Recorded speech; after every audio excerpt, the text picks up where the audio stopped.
नमस्कार, आप देख रहे हैं हॉट स्टॉक्स। मैं हूं पल्लवी। दिन भर दायरे में आज कारोबार हुआ और उसके बाद सत्र के आखिरी घंटे में रिकवरी देखने को मिली। इस रिकवरी में रिलायंस, आईटीसी, एचडीएफसी का अहम रोल रहा। इंट्राडे में निफ्टी 8750 के लेवल्स तक भी गया, लेकिन ज्यादा देर उस लेवल पर टिक नहीं पाया। पूरा दिन उतार चढ़ाव रहा, लेकिन क्लोजिंग पर निफ्टी ऑलमोस्ट 16 अंक और सेंसेक्स 41 अंक चढ़कर बंद हुए। सबसे ज्यादा तेजी आज मीडिया स्टॉक्स में रही। इनफैक्ट फेस्टिव सीजन की शुरुआत हो चुकी है और इस त्योहारी सीजन में मीडिया कंपनियों को मोटी कमाई की उम्मीद है। एक अनुमान के मुताबिक इस त्योहारी सीजन में कॉर्पोरेट इंडिया लगभग 20,000 करोड़ का विज्ञापन खर्च करेगा। इनमें कंज्यूमर ड्यूरेबल, ऑटो, एफएमसीजी और टेलीकॉम कंपनियां शामिल है, जहां सबसे ज्यादा स्पेंड किया जाएगा इस फेस्टिव सीजन के दौरान, और दिसंबर तक ये फेस्टिव सीजन चलेगा। आज के सेशन में फार्मा और एफएमसीजी शेयरों में भी अच्छी तेजी रही, जबकि बैंकिंग, सीमेंट और ऑटो पैक में गिरावट देखने को मिली। चुनिंदा मिड कैप शेयर भी थे जहां अच्छी बाइंग देखने को मिली। पेपर स्टॉक्स में आज अच्छा मूव देखने को मिला। आज के एक्सपर्ट हमारे साथ मौजूद है आशीष केलकर, लेकिन बाजार के कुछ और जानकारों से हमने बात की। एचडीएफसी सिक्योरिटीज के वीके शर्मा के मुताबिक निफ्टी अगर 8950 को पार करता है तो ऑटो शेयरों में निवेश किया जा सकता है। ऑटो शेयरों से बेहतर नतीजों की उम्मीद है। अगर मेरे को वाकई में कोई स्टॉक चुनना हो ऐसे माहौल पे और वो फेस्टिव सीजन की वजह से, तो मेरे का अल्टीमेटली नज़र वहीं पे रहेगी कि कौन सा सेक्टर ऐसा है जो जहाँ पे रिजल्ट्स अभी भी ठीक आ सकते हैं, और वो ऑटो स्पेस ही है। और टू व्हीलर्स के अंदर हीरो मोटर्स, बजाज ऑटो, और तीसरा स्टॉक जोड़ना हो तो टीवीएस मोटर्स। इन तीनों स्टॉक्स में कोई भी आप चुन सकते हैं, और यहाँ पे आप फेस्टिव सीजन का साथ साथ इसको सेलिब्रेट भी कर सकते हैं, आपके गेन्स जो इसके अंदर आए। पर मेरा अपना मानना है कि थोड़ा सा एक बार निफ्टी को पार हो जाने दीजिए 8,950 के ऊपर। तो आपने सुना, ऑटो उनको पसंदीदा सेक्टर लगता है और मौजूदा स्तरों पर कुछ उन्होंने अपने पसंद के स्टॉक्स बताए, जिसमें बजाज ऑटो, हीरो मोटोकॉर्प जैसे स्टॉक शामिल है जहां पर निवेश किया जा सकता है। आशीष से अब बात करते हैं। आशीष, वेलकम टू द शो। आज का जो हमने सेशन देखा, काफी ज्यादा वॉलेटिलिटी इसके अंदर थी, लेकिन ऑलमोस्ट टुवर्ड्स द एंड 2 बजे के बाद से एक पिकअप आया, एक रिकवरी देखने को मिली और दिन के उच्चतम स्तरों पर ही निफ्टी क्लोज हुआ 8742 के लेवल्स पर। कल के लिए क्या अहम ट्रिगर्स आप देख रहे हैं, और सबसे इंपॉर्टेंटली अगले हफ्ते जो फेड रिजर्व की बैठक है उसको लेकर किस तरह के संकेत आपको लगते हैं? निफ्टी किस रेंज तक जा सकते हैं? आपको लगता है कि रेंज बाउंड ही रहेगा? क्या लेवल्स आप एक्सपेक्ट कर रहे हैं नेक्स्ट वीक और साथ ही कल की ओपनिंग के लिए? सबसे पहले कल की ओपनिंग के बारे में बात करते हैं। मैं पिछले 3 दिनों का अगर हम चार्ट पैटर्न देखते हैं तो तीनों के तीनों कैंडल्स जो बनी है वो न्यूट्रल पैटर्न्स के बनी है, स्पिनिंग टॉप्स बने हैं चार्ट के ऊपर। तो ये संकेत इस तरह मुड़ रहा है कि कल का भी सेशन थोड़ा रेंज बाउंड ही रहने की संभावना है। लेकिन मैं 2 लेवल्स वॉच करूंगा। नीचे का जो लेवल है वो है 8690।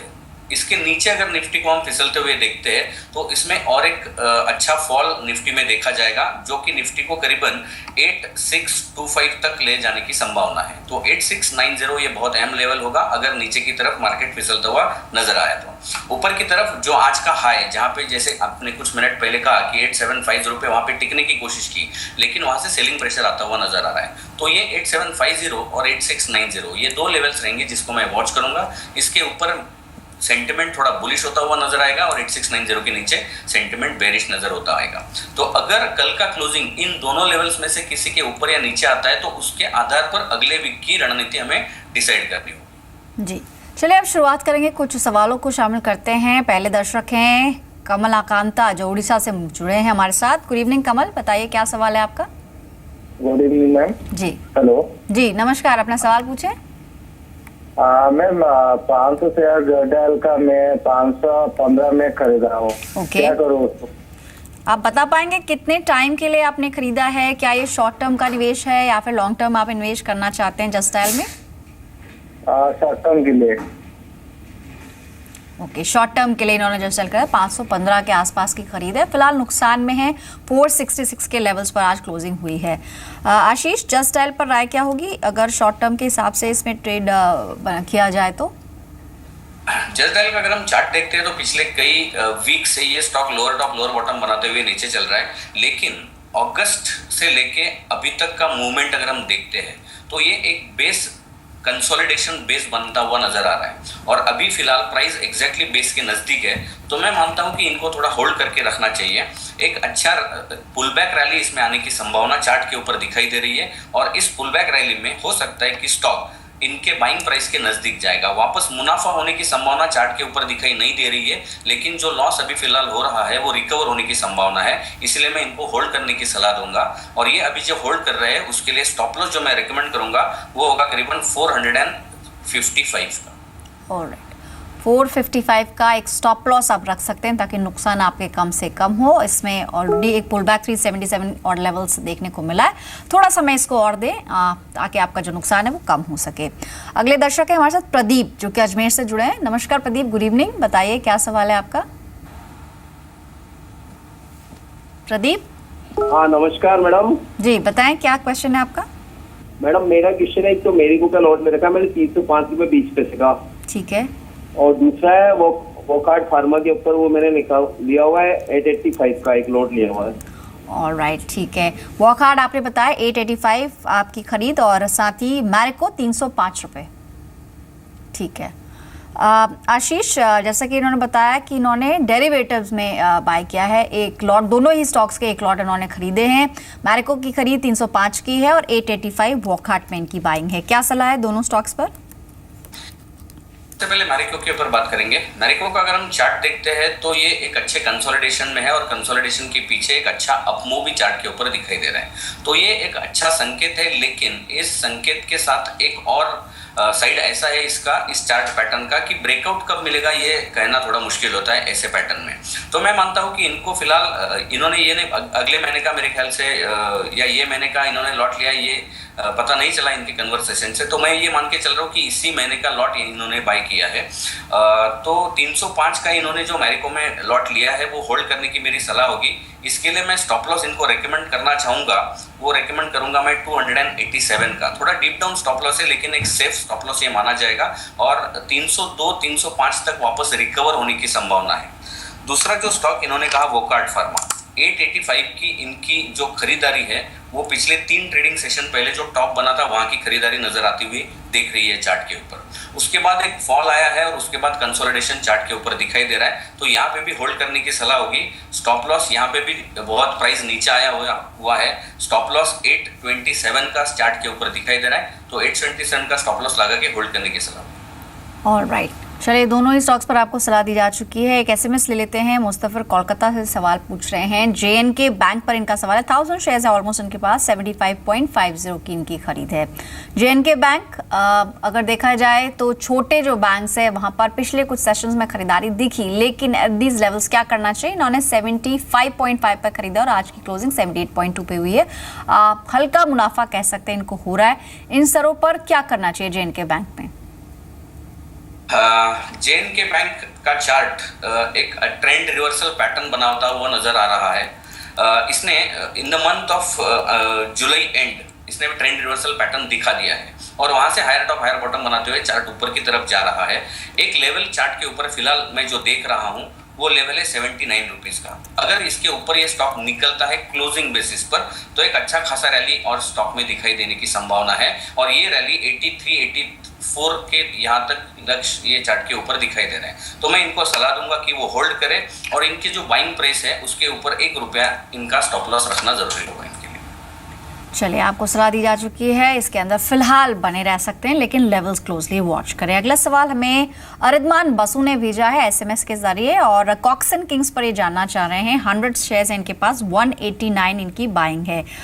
मुनाफा कमा लिया है इन्होंने अच्छा खासा, आज के सेशन में 228 की क्लोजिंग रही है। इनफैक्ट अगर हम परसेंटेज टर्म्स में देखें तो ऑलमोस्ट 0.5% का एक अप मूव इस पर्टिकुलर स्टॉक के अंदर आया है। चार्ट को देखते हुए कैसा लगता है आपको? इन लेवल्स पर क्या करना चाहिए? क्या जो मुनाफा इन्होंने कमाया है इसको बुक कर लें? आशीष? यस, इस चार्ट को हम देखते हैं तो इसने कंटिन्यूएशन पैटर्न का ब्रेकआउट 5 कैंडल पहले दे दिया है और जो ब्रेकआउट मिला है वो अच्छे वॉल्यूम के साथ मिला है। और इस प्राइस पैटर्न का अगर हम टारगेट देखते हैं तो वो टारगेट आ रहा है 249 का, यानी करीबन 250 तक ये स्टॉक जाने की संभावना चार्ट के ऊपर दिखाई दे रही है। तो ऐसे केस में हमें क्या करना चाहिए? ट्रेलिंग स्टॉप लॉस का सही उपयोग यहाँ पे करना चाहिए। जो प्रॉफिट इनको हो रहा है उनको मैक्सिमाइज करना बेहतरीन स्ट्रेटेजी यहाँ पे साबित होगी। तो मैं यहाँ पे इनको रिकमेंड करूंगा कि जो शॉर्ट टर्म मूविंग एवरेज है इसको फॉलो करते करते ये स्टॉप लॉस ट्रेल करना चाहिए। लेवल्स के बारे में अगर बात करते हैं तो 221 ये मूविंग एवरेजेस का वैल्यू आएगा, तो 221 का स्टॉप लॉस लगाए और होल्ड करे। जैसे जैसे प्राइस ऊपर जाता है वैसे वैसे स्टॉप लॉस भी ट्रेल करे। जी, चलिए अगले दर्शक से बात करते हैं। परेश जुड़े हैं इस वक्त फोन लाइन पर सूरत से। नमस्कार परेश, गुड इवनिंग, बताइए क्या सवाल है आपका। परेश नमस्कार, पूछें अपना सवाल। शायद डिस्कनेक्ट हुआ है, लेकिन सवाल उन्होंने एसएमएस के जरिए भी शेयर किया है। जेविल एग्रो इनकी खरीद है। इनफैक्ट शायद फोन लाइन पर जुड़े हैं। परेश, आप सुन पा रहे हैं हमें? शायद उन तक आवाज नहीं जा पा रही है। हाँ, मैं बातचीत ठीक से सुन पा रहा हूँ। जी जी, अपना जेविल एग्रो के जी 2000 शेयर लिए थे, तो मैं उसको क्या करूँ, मतलब होल्ड करूँ? आपने जी आपने कब खरीदा है, यानी कितनी पुरानी खरीद है और किस भाव पे खरीदी है, अगर आप बता पाए। हाँ मैडम, मैंने 20 रुपए के रेट से लिया है और 1 साल पहले लिया है। ओके, 1 साल से होल्ड कर रहे हैं और इनफैक्ट लॉस में ही है। क्वांटिटी 1000 शेयर्स है। वनस्पति और ऑयल सेगमेंट की कंपनी है जेविल एग्रो। बहुत ज़्यादा वॉल्यूम्स इसके अंदर नहीं रहते हैं, लेकिन आशीष अगर चार्ट देखें तो ये ऑलमोस्ट कह सकते हैं 14 रुपये के लो से 27 रुपये तक भी गया है और फिलहाल एक दायरे में ही काफ़ी समय से ट्रेड कर रहा है। लास्ट 6 मंथ्स का अगर आप देखेंगे चार्ट तो एक रेंज बाउंड मोमेंट ही इसमें देखने को मिल रहा है। क्या कहेंगे इन स्तरों पर क्या करना चाहिए? ऑलरेडी 1 ईयर ये दे चुके हैं इस पर्टिकुलर स्टॉक को। स्टॉक मार्केट में जब हम निवेश करते हैं तो सबसे इम्पोर्टेंट चीज़ होती है टाइम एंड प्राइस। तो मैं जिस तरह से इस निवेश को देख रहा हूं तो यहाँ पे अपॉर्चुनिटी कॉस्ट जो है वो हैम्पर होती हुई नजर आ रही है। तो मैं ये मानता हूं कि इस स्टॉक में से निकल जाए। अगर इनको एग्रो स्टॉक्स में ही कहीं निवेश करना है तो रैली से एक अच्छा ऐसा स्टॉक है कि जो यहाँ पे इनको अच्छा मुनाफा देने की संभावना है। तो ये स्टॉक से निकल जाने की मेरी सलाह होगी। और दूसरे अच्छे एग्रो स्टॉक में निवेश करना है तो वो यहाँ पे कर सकते हैं, लेकिन इस स्टॉक से तुरंत निकल जाना, ऐसा मेरा सलाह है। कोई विकल्प आप बताना चाहेंगे? अगर यहाँ से एग्जिट करते हैं तो कौन सा स्टॉक में निवेश किया जा सकता है? एक्चुअली मेरा उतना कवरेज एग्रो स्टॉक्स पर फिलहाल नहीं है, तो मैं एग्रो स्टॉक यहाँ पे कोई रिकमेंड नहीं करना चाहूँगा। लेकिन जीएनएफसी एक ऐसा स्टॉक है जो इसी रिलेटेड स्टॉक है। जीएनएफसी एक ऐसा स्टॉक है जिसने अभी फिलहाल ब्रेकआउट दिया है, हालांकि आज थोड़ा नीचे आया है, लेकिन इस स्टॉक में बहुत अच्छा पोटेंशियल है। करीबन 160 ऑड लेवल पे ये स्टॉक ट्रेड कर रहा है। तो जीएनएफसी एक स्टॉक है जो बाय करना चाहिए। इसका स्टॉप लॉस मैं रिकमेंड करूंगा 149 का, और लक्ष्य जो चार्ट के ऊपर दिखाई दे रहा है वो है 177 का। जी, तो 177 के लेवल जीएनएफसी में देखने को मिल सकते हैं। इनफैक्ट पिछले सेशन में ही हमने एग्री स्टॉक्स में एक अच्छा मूव आते देखा था। आज के सेशन में 2% की गिरावट ज़रूर रही है, लेकिन इस गिरावट का फ़ायदा उठाया जा सकता है और आप जेवीएल एग्रो से निकलकर जीएनएफसी में निवेश कर सकते हैं। एक्सपर्ट की यही सलाह है। और लगातार जी बिजनेस पर हम आपको ऐसे स्टॉक्स बताते हैं जहाँ पर आप अच्छा मुनाफा इंट्राडे में कमा सकते हैं। इसलिए टॉप 20 स्टॉक्स लेकर मेरी सहयोगी अंशु मौजूद भी हैं कल के सेशन में, जहाँ पर नज़र रखनी होगी। अंशु, बताइए कौन से स्टॉक्स आपने पिक किए हैं? जी शुक्रिया। कल के सत्र में जिन 20 शेयरों पर आप नजर रख के चल सकते हैं उनमें पहला नाम होगा ओबरॉय रियलिटी। गोरेगांव प्रोजेक्ट में 25% जमीन लीज पर दी है। खरीदारी की सलाह होगी 330 के टारगेट्स के लिए दाव लगाइए। स्टॉप लॉस 290 का इस शेयर पर मेंटेन कर सकते हैं। उजास एनर्जी कंपनी ने 3P EPC प्रोजेक्ट शुरू किया है। खरीदारी कीजिए 27 के टारगेट्स के लिए। 24 का स्टॉप लॉस इस शेयर पर मेंटेन कीजिए। इंडिगो खरीदारी की सलाह 900 के टारगेट्स के लिए। 860 का स्टॉप लॉस इस शेयर पर आपको मेंटेन करना होगा। राणे ब्रेक बीते एक महीने में शेयर 94% चढ़ा है। इस शेयर पर भी खरीदारी की सलाह होगी 1350 के टारगेट्स के लिए। 1290 का स्टॉप लॉस इस शेयर पर आप मेंटेन कर सकते हैं। रेडिंगटन एक और शेयर जो कल के सत्र में जिस शेयर में तेजी देखने को मिल सकती है। आईफोन 7 की यूएस में बिक्री शुरू होने वाली है। खरीदारी की सलाह होगी 120 के टारगेट्स के लिए। स्टॉप लॉस 112 का इस शेयर पर आप मेंटेन कर सकते हैं।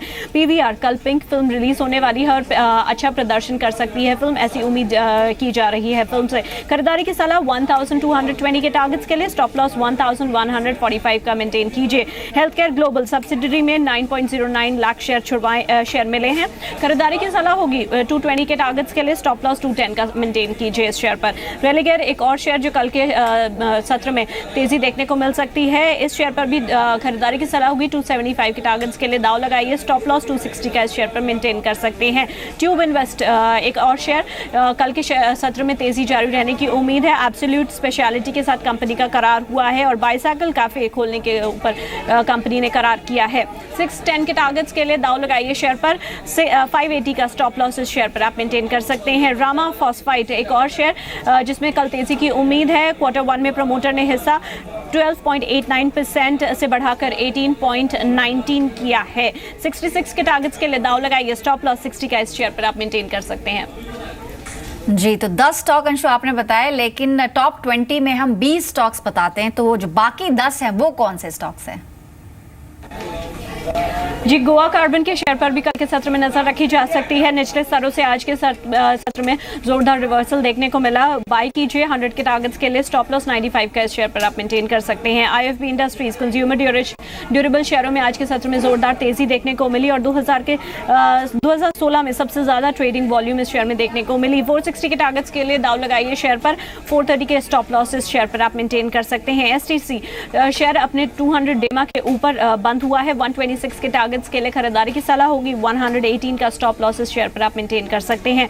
टाइम टेक्नोप्लास्ट शेयर में वॉल्यूम बेस्ड बाइंग आज के सत्र में देखने को मिली। खरीदारी कीजिए। 92 के टारगेट्स के लिए। स्टॉप लॉस 87.5 का इस शेयर पर आप मेंटेन कर सकते हैं। ट्रांसफॉर्मर्स एंड रेक्टिफायर अगला शेयर जिसमें खरीदारी की सलाह होगी। 50 डेमा के ऊपर शेयर बंद हुआ है। 352 के टारगेट्स के लिए दाव लगाइए। 336 का स्टॉप लॉस इस शेयर पर आप मेंटेन कर सकते हैं। अल्फाजू एक और शेयर होगा जिसमें आज के सत्र में इस शेयर में वॉल्यूम बेस्ड बाइंग देखने को मिली। 995 के टारगेट्स के लिए शेयर पर दाव लगाइए। स्टॉप लॉस 960 का आप इस शेयर पर मेंटेन कर सकते हैं। फिनोलेक्स इंडस्ट्रीज शेयर ने लॉन्ग टर्म अप ट्रेंड दिखाया है। अंतिम सत्रों में वॉल्यूम बेस्ड बाइंग इस शेयर में देखने को मिली है। 492 के टारगेट्स के लिए दाव लगाइए। स्टॉप लॉस 476 का इस शेयर पर आप मेंटेन कर सकते हैं। आशापुरम माइनकेम लगातार गिरने के बाद शेयर पलटा है और 15 वेमा से उछला है शेयर। ये तेजी कल भी जारी रहने की उम्मीद है। खरीदारी कीजिए 65 के टारगेट्स के लिए। स्टॉप लॉस 61 का आप मेंटेन कर सकते हैं। Steel strip wheels auto ancillary शेयरों में आज के सत्र में तेजी देखने को मिली और शेयर सभी अहम एवरेजों के ऊपर बंद हुआ है। ये तेजी कल भी जारी रहने की उम्मीद है। खरीदारी कीजिए 595 के टारगेट्स के लिए। 579 का स्टॉप लॉस इस शेयर पर आप मेंटेन कर सकते हैं। रामा स्टील मेरा होगा आखिरी शेयर। 52 हफ्ते के उच्चतम स्तरों पर 52 वीक्स हाई पर इस शेयर ने ट्रेड किया है। खरीदारी की सलाह होगी 139 के टारगेट्स के लिए। स्टॉप लॉस 132 का इस शेयर पर आप मेंटेन कर सकते हैं। ऑलराइट, तो 20 स्टॉक्स जहां पर कल के सेशन में नजर रखनी है। शुक्रिया अंशु बताने के लिए तमाम स्टॉक्स। लेकिन अब कुछ और दर्शक हैं फोन पर। श्रीकांत असावा अहमदनगर से जुड़े हैं। श्रीकांत जी नमस्कार, गुड इवनिंग, बताइए क्या सवाल है? नमस्ते मैडम जी बताएं, कौन सा स्टॉक लिया है आपने? फोर्स मोटर लिया है मैडम मैंने 50 शेयर। ओके, 3450 के ऊपर 3450 आपकी बाइंग है। कब की खरीद है ये? फिलहाल तो थोड़ा नुकसान हो गया आपको। हाँ, वो जब बता मेरे ख्याल से ये 6-7 महीने हुए होंगे। ओके, और कितना टाइम और रखना चाह रहे हैं? क्या लॉन्ग टर्म के निवेशक हैं या थोड़ा सा आप कम समय लेकर चल रहे हैं? नहीं, लॉन्ग टर्म के निवेशक है। अगर कंपनी अच्छी रही, अगर उसको अच्छा रहा स्कोप तो फिर रख सकते हैं अभी। ठीक है। ऑलमोस्ट 3064 के लेवल्स पर आज की क्लोजिंग रही है। इनकी बाइंग थोड़ा सा हायर लेवल्स पे है। 3450 रुपए पर इनकी खरीद है। इनकी जो बाइंग प्राइस है उसको देखते हुए क्या सलाह रहेगी आशीष? लॉन्ग टर्म के निवेशक है, टाइम का कोई कंस्ट्रेंट नहीं है। इनफैक्ट जो इसका चार्ट है कैसा लगता है आपको? इंडिसाइसिव चार्ट है पल्लवी जी। अगर इस चार्ट को हम देखते हैं तो कंसोलिडेशन तो है ही, ऊपर से जो कंसोलिडेशन है वो टेपर्ड होता हुआ नीचे की तरफ आ रहा है और नीचे से बेस बिल्डिंग जो बन रहा है वो भी उतना डिसाइसिव नहीं है। तो यहाँ पे उनको मैं ये सलाह दूंगा कि फिलहाल ये स्टॉक होल्ड करें। इसके लिए स्टॉप लॉस जो मैं रेकमेंड करूंगा वो थोड़ा डीप डाउन है, क्योंकि चार्ट फॉर्मेशन वैसा है तो इनका लॉस उतना ही सीमित हो। वो जो स्टॉप लॉस मुझे बताना होगा वो स्टॉप लॉस करीबन चार्ट के ऊपर दिखाई दे रहा है 3000 रुपए का। 3000 रुपए तक अगर रुकने की और उतना लॉस बेयर करने की इनकी क्षमता है तो इनको ये स्टॉक होल्ड करना चाहिए। अगर ये मानते हैं कि नहीं 3000 रुपए स्टॉप लॉस लगाना और तब तक वेट करना ये उनके लिए पॉसिबल नहीं है, तो मैं उनको रेकमेंड करूंगा कि इस स्टॉक में से निकल जाए। और मारुति एक ऐसा स्टॉक है इसी सेक्टर का कि जो यहाँ इनको अच्छा मुनाफा दे सकता है, क्योंकि मारुति का अगर हम चार्ट देखते हैं तो वो अच्छा अप ट्रेंड बनता हुआ फॉर्म करता हुआ नजर आ रहा है, हायर टॉप हायर बॉटम बनाता हुआ चल रहा है। तो फिलहाल ये पैसा अगर शिफ्ट करके मारुति में निवेश किया जाए तो ये यहाँ पे जो लॉस होगा वो तुरंत रिकवर होने में भी मदद होगी और अच्छा मुनाफा भी होने की संभावना। तो फोर्स मोटर्स के अंदर आपकी जो खरीद है ऊपरी स्तरों पर है। मारुति एक बेटर बेट एक्सपर्ट को लग रहा है, वहां पर आप शिफ्ट हो सकते हैं। अगले दर्शक हमारे साथ है दिनेश कुमार, दिल्ली से जुड़े हैं। नमस्कार दिनेश जी, बताइए क्या सवाल है आपका? जी मैडम, मैंने कावेरी सीड का 100 शेयर लिया है 350 के भाव पे। ओके, कितनी लंबे समय के लिए रखना चाहते हैं? नहीं, लंबे समय के लिए नहीं है मैडम, मैं 2 महीने तक रख सकता हूँ। कब खरीदा था आपने? अभी हाल फिलहाल का ही है लिया ओके, रीसेंट बाय है इनकी, रीसेंट परचेज है और लगभग इनकी खरीद के आसपास ये 5 रुपए प्रति शेयर का नुकसान हो रहा है। 100 शेयर्स इनके पास है, क्वांटिटी बहुत ज्यादा नहीं है, लेकिन आज के सेशन में थोड़ा लॉस दिख रहा है। लगभग 7.5 रुपए की कमजोरी कावेरी सीड कंपनी में दिखी है। अगर आप ट्रैक करते हैं आशीष कावेरी सीड, क्या सलाह रहेगी इन स्तरों पर, क्या करें? 2 महीने का इनका पर्सपेक्टिव है। ओके, दिनेश जी और जितने सारे दर्शक अभी ये स्टॉक देख रहे हैं, यहाँ पे मैं एक सलाह देना चाहूंगा कि जब हम कोई स्टॉक सिलेक्ट करते हैं तो वो स्टॉक सिलेक्ट करते वक्त कोई स्टॉक सस्ता हो गया इसलिए बाय करने की कोशिश ना करें। अगर इस चार्ट को हम देखते हैं तो ये स्टॉक धीरे धीरे नीचे की तरफ ही जा रहा है और इसने एक लोअर टॉप लोअर बॉटम बनाते हुए कंटिन्यूएशन पैटर्न जो डाउन फ्लैग होता है उसका ब्रेकआउट दिया है, जिसके ऊपर चार्ट का अगर हम मेजर करते हैं इसके ऊपर का टारगेट तो वो करीबन 315 रुपए तक नजर आ रहा है। फिलहाल इनके बाइंग प्राइस के बहुत नजदीक है, तो यहाँ पे मैं एक बेट लेना चाहूंगा और इनको बताऊंगा कि ये स्टॉक होल्ड करें। इसके लिए जो स्टॉप लॉस मैं रिकमेंड करूंगा वो है 333 का। 333 के क्लोजिंग बेसिस के ऊपर अगर ये स्टॉक नीचे जाता है तो ये 315 तक भी नीचे जाने की संभावना है, इसीलिए strictly stop loss closing basis पर वॉच करें 333 का।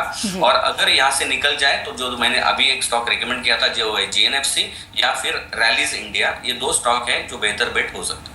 राइट, 333 का एक स्ट्रिक्ट स्टॉप लॉस आप लगाएं, क्योंकि अगर उस स्तर को तोड़ा स्टॉक ने तो फर्दर गिरावट इसके अंदर आ सकती है। आज भी काफी ज्यादा कमजोरी, लगभग 344 रुपए के आसपास क्लोज हुआ है और उससे बेटर बेट रैलिस इंडिया और GNFC हो सकती है अगर आप शिफ्ट करना चाह रहे हैं। नया निवेश अगर किसी को करना है फिलहाल अवॉइड किया जाना चाहिए। अगले दर्शक है हमारे साथ अनस पटेल सूरत से हैं। नमस्कार मिस्टर पटेल, गुड इवनिंग। बताइए कौन सा स्टॉक लिया है आपने? मेरे पास रिलायंस इंडस्ट्रीज है 1012 वाले और इंडिया वो रियल एस्टेट है। रिलायंस आपने जी एक अगर आप भाव बता पाए, रिलायंस आपने 1012 पर खरीदा है? 1012 पर मैंने 50 शेयर खरीदा है। ठीक है, और दूसरा इंडिया बुल्स रियलिटी बताया आपने? इंडिया बुल्स रियल एस्टेट 87 में 1000 लिया हुआ है। ओके, 87 पर आपने खरीदा है। चलिए पहले रिलायंस पर बात कर लेते हैं। आज जो रिकवरी आई उसमें RL का काफ़ी अहम योगदान था। वेटेज क्योंकि काफ़ी ज़्यादा है रिलायंस की, 1065 के लेवल्स पर आज की क्लोजिंग रही है। इनकी खरीद 115 रुपये के आसपास है। बहुत सारा न्यूज़ फ्लो भी है रिलायंस के पीछे जियो के लॉन्च के बाद। क्या लगता है आशीष आपको, बुक्स पर तो थोड़ा प्रेशर ज़रूर पड़ेगा, लेकिन रिलायंस के जो एग्रेसिव प्लान्स हैं जियो को लेकर, कितना असर देख रहे हैं आप इसके प्राइस पर, और इनकी जो खरीद है उस पर क्या कमेंट होगा आपका? मैं चार्ट के ऊपर ज़्यादा अच्छा कमेंट कर पाऊंगा यहाँ पे। इसका चार्ट अगर हम देखते हैं तो जुलाई 2015 में इसने 1080 का टॉप लगाया था। In the month of January 2016 में इसमें 1080 का टॉप लगाया था। इन द मंथ ऑफ अगस्त 2016 में अप्रैल 2016 में इसने 1080 का टॉप लगाया था और हम अभी उस टॉप के बहुत नज़दीक है। तो मैं ये मानता हूँ कि जब जब स्टॉक 1080 के नज़दीक आया है वहाँ से सेलिंग प्रेशर आता हुआ नजर आया है पिछले 1.5 साल में। तो यहाँ पे मैं इनको ये सलाह दूंगा कि अभी फिलहाल हम उसके बहुत नज़दीक है। अगर हमें ये स्टॉक 1075 1080 के लेवल पे जाता हुआ नजर आता है तो वहाँ पे एक बार इनको प्रॉफिट बुक कर लेना चाहिए, क्योंकि उनकी खरीदारी 1012 पे है, तो वहाँ पे प्रॉफिट बुक करने की मेरी सलाह होगी। दूसरा जो स्टॉक इन्होंने कहा था इंडिया बुल्स रियलिटी, जी इंडिया बुल्स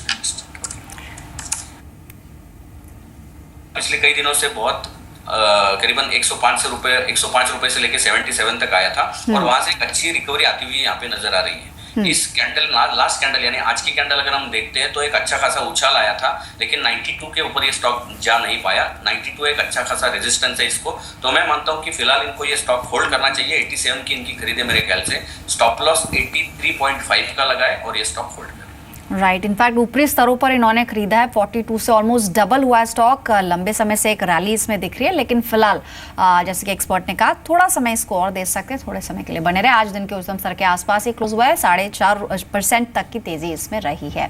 लेकिन एक क्विक अपडेट प्राइमरी मार्केट से, L&T टेक सर्विसेज के IPO का आज आखिरी दिन था। IPO कुल 2.5 गुना सब्सक्राइब हुआ है। इशू का जो प्राइस बैंड है 850 से 860 रुपए प्रति शेयर है। OFS के जरिए प्रमोटर यानी कि L&T लगभग 1 करोड़ शेयर बेच रही है। IPO से लगभग 900 करोड़ जुटाने की योजना है। साथ ही शाफ्ट मैन्युफैक्चरर JNA एक्सेल्स का IPO कल बंद होने जा रहा है। आज सेकंड लास्ट डे था और काफी अच्छा रिस्पांस अब तक मिला है।